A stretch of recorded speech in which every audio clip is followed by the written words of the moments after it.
Hey guys, welcome to our 33rd Java tutorial, and in this tutorial I'm going to teach you about multidimensional arrays. So till now we have only worked with arrays containing one row, or I can say only one dimensional.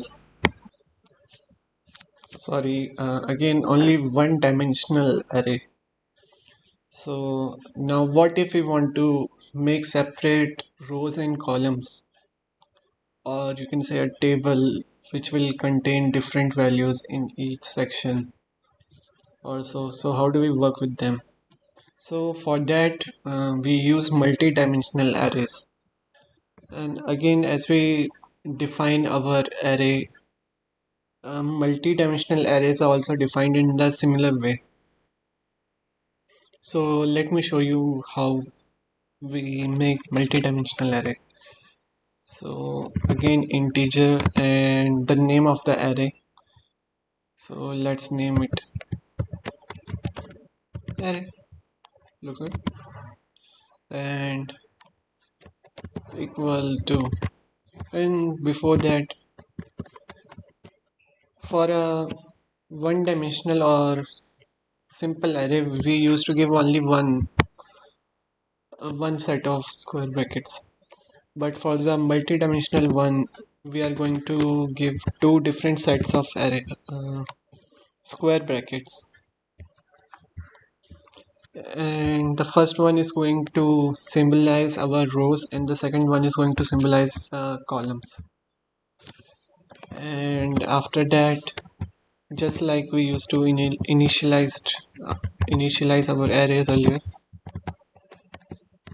but this time we are going to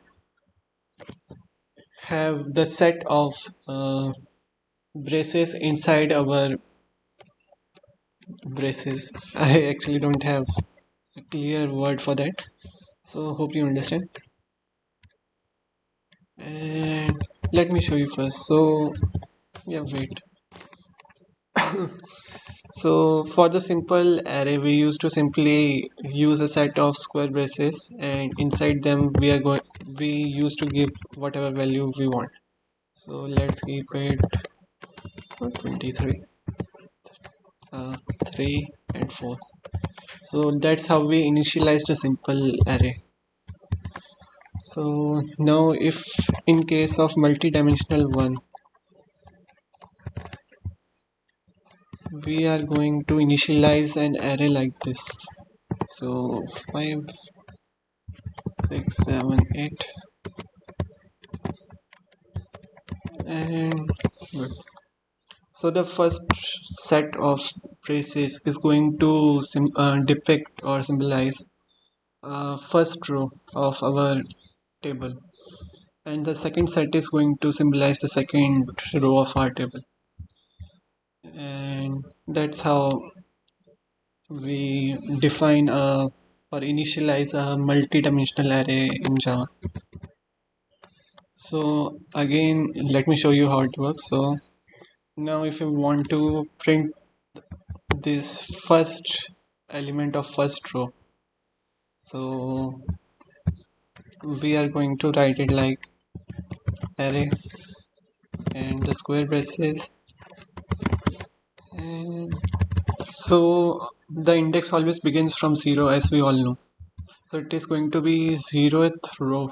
This whole row is going to be a 0 row, and this is going to be the first row. Its index is going to be first one. So the row is 0, and now the column. So again it is going to be 0th column. This is the first column, second column, third column in terms of index. So it is going to, its index is going to be 0 0, and output we are going to get 1. So let me show you actually.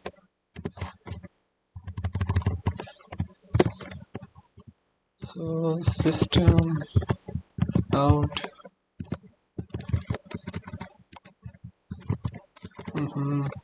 print line, and parenthesis and good. I have to write array again. So now if I print it now, we should get 1 here. As you can see, it works.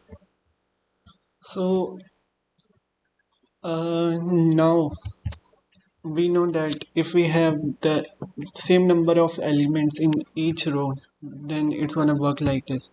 What about we have 4 elements in our first row, or and in second row we have only 1 element, or in other words, we have only similar number of columns. So for that, again its index is going to be 1 0, and now if I print it, we are getting 5. But if I now print it 1 1, which should be the second element in our second row, so it's gonna give error because index 1 1 is out of bound, because we haven't defined or initialized any value here.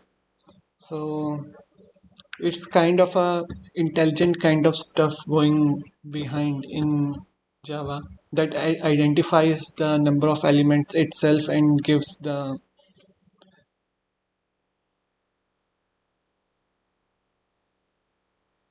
index, I think, for them. So again, now we are going to work with multidimensional arrays from the next tutorial onwards.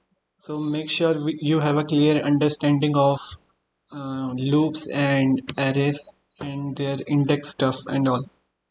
So again, watch the previous tutorials, play around with the code, and when you are prepared, continue forward. So see you guys in the next tutorial.